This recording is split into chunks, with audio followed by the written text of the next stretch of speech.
Muhammad had sex with a 9-year-old girl, you can't sit back and say, I don't think that's right. According to the Quran, you're not a Muslim if you doubt that. What makes Muslims so stubborn in believing the Quran, even though it is filled with lots of violence and perversion? And just to qualify it, we also find a lot of evil, violence, and perverse things in the Bible.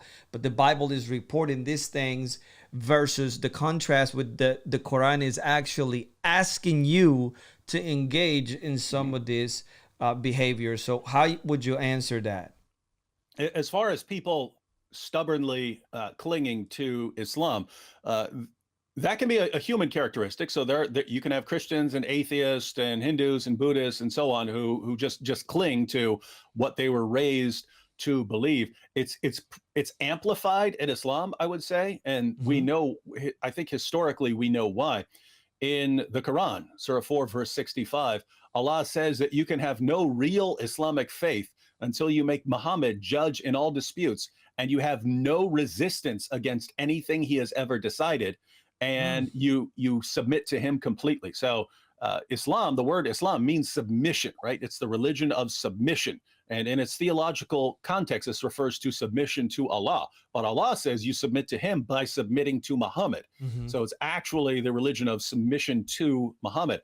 But what you have here, and there are lots of teachings in Islam that are like this, you can't even have the slightest doubt about anything that Muhammad has said. You can't entertain doubts about things Muhammad did. If Muhammad had sex with a 9-year-old girl, you can't sit back and say, I don't think that's right. According to the Quran, you're not a Muslim if you doubt that. So the impact that this has had on the Muslim community over the centuries is that as soon as you start expressing any doubts, people start accusing you of being an apostate.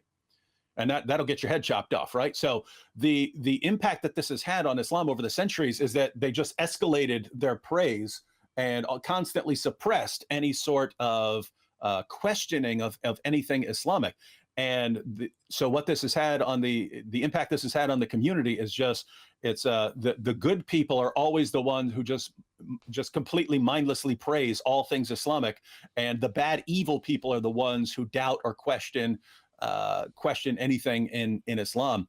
And so if you're constantly propped up and praised for your mindless obedience, and if you have any sort of doubt, you're condemned as a possible apostate.